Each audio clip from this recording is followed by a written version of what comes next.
So this is not the most glamorous video since I am actually working out in the lawn today, working on this food forest that I'm starting to build, and you can see behind me, this is the mulch I've been laying down. I have a lot of area to cover, as you can see. So I'm working hard this whole entire week, but it's coming along and it's getting there. And I just really wanted to talk about why I am doing this, why Mike and I have decided to build this permaculture food forest. This is something that I've been wanting to do for a long time. I am a wellness advocate and firmly believe in organic living a holistic lifestyle. I have for a long time, and in fact, when I lived in Ohio previously, I did some gardening, backyard gardening, mostly in raised beds, so I've never done anything like this before. Doing a lot of this work most of this morning, all week. My body is feeling it, but it's a great kind of burn because I'm so excited and I've been waiting for this, and that's what keeps driving me to do this work. It's all going to be worth it. And this is the kind of effort we want and need to put in order to have the amazing amounts of food and beauty that we want to create here on our property. So now, let's wheel this over. And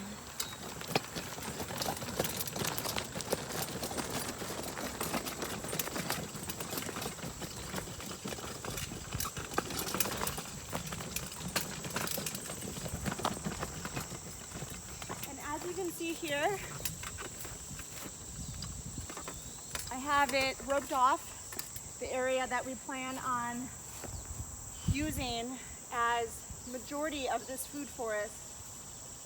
And this is what I've done in just a few days' time. So as you can see, it's not nearly enough yet. There's still a lot of work to do, so there's going to be days ahead of me doing a lot of this work. Some of the poles have since fallen down, but I generally have it roped off to give me a rough idea as to the area that I'm working within. But this is what I've laid out, and this has about at least 4-6 or so inches of wood chips. I've been laying down builder's paper first over the grass, and then layers of the wood chips. And what that will do is create nice rich soil underneath. It'll give fungi and healthy bacteria a chance to grow, which will actually create wonderful, beautiful soil for us that will be rich come time in the spring for when I start growing these vegetables and fruit trees, berry bushes, which is what will be grown here. So ideally, what we're doing is creating layers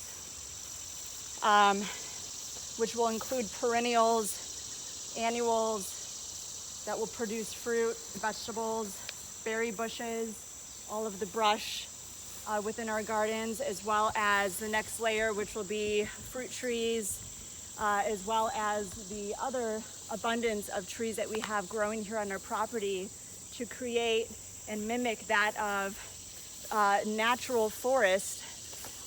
So actually what that will do long term is create beautiful, rich food here for us. Also a thriving ecosystem of a variety of different living birds, which will be helping, insects that will be coming in. I'll be growing some more flowers as well that will be drawing in a lot of the butterflies and pollinators. So this will be a thriving homestead for us. And down here below we have a creek, and this is where the greenhouse is going, which is going to be arriving here in mid-November. So the greenhouse will be going here, which is where majority of the sun comes in. A creek lies behind that runs through the rest of our property below. And this is all of ours as well.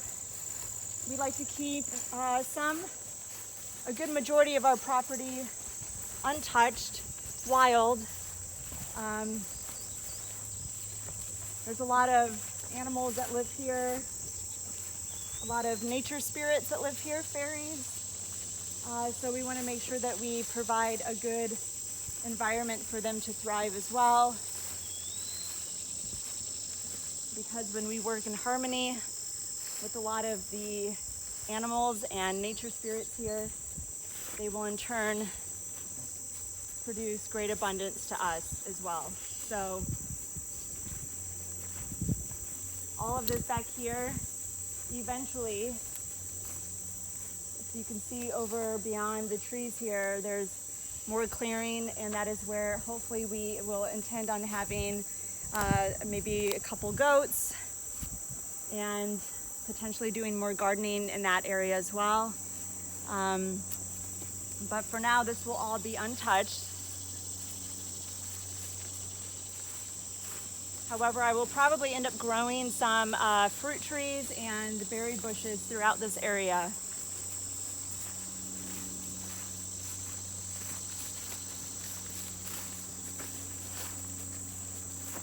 And up closer to the house, I will have chickens.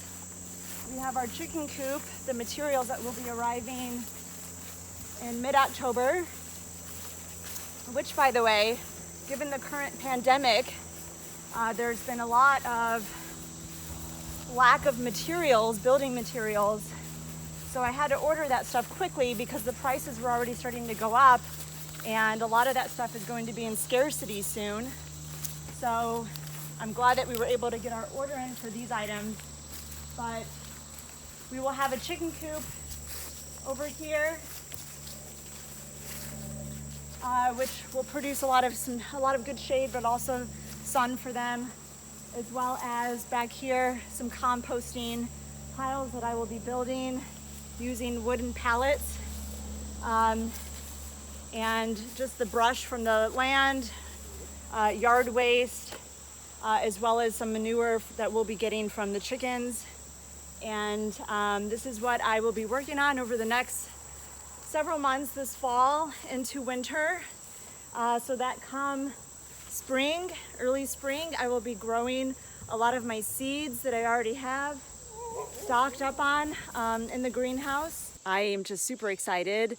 It took me a while to actually get this going since we've actually been settling in here in the house and getting everything situated indoors. Now this is my time to get outside and start the work that needs to be done outdoors. And you know, it is important to me that I do everything I can to try and reduce the amount of impact that a lot of the various commercially produced food industry has caused on our environment. And also we can't rely and become dependent on the systems. It's important that we learn and go back to what is deeply rooted in our DNA, which is how to sustain, how to grow our own food, how to build what we need to build to be able to live an abundant life, and to learn to do that ourselves, which we've gotten so far removed from. So to me, it's really important to come back to that, just to know that I can do this. I don't have to be dependent on systems that are potentially no longer going to be there. And I think we're starting to see that now, that a lot of the systems that have been in place for so long are starting to fall apart. And for me, that is just something that's really important, is to get back to the basics, a simple way of living, a simple way of life that is so meaningful and rich and abundant, and just to be connected, deeply connected again to nature in such a big, expansive way. really means so much to me. And so I'm super, super excited about this opportunity, having this land. We're on over 3 acres here, 3.5 acres.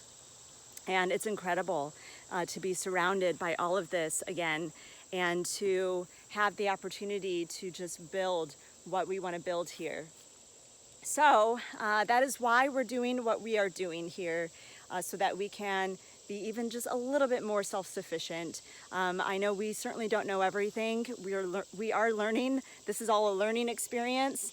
This is coming from someone who used to not garden at all and used to kill every house plant years ago. But this is something that the more I've gotten back in touch with myself, my core self, and have gotten more in touch with just the holistic way of living and nature, connecting with nature, I've progressively learned so much more about how to create that balance and to restore harmony again with the life around us. So thank you so much for listening and for watching this video. I hope that it could potentially inspire you to even start doing a little bit of gardening for yourself if you are not already, even if that is beginning in a small way, such as in your backyard, maybe even in pots. Growing some herbs is a great way to start.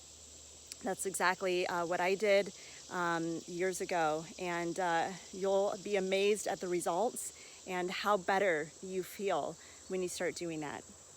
Thanks.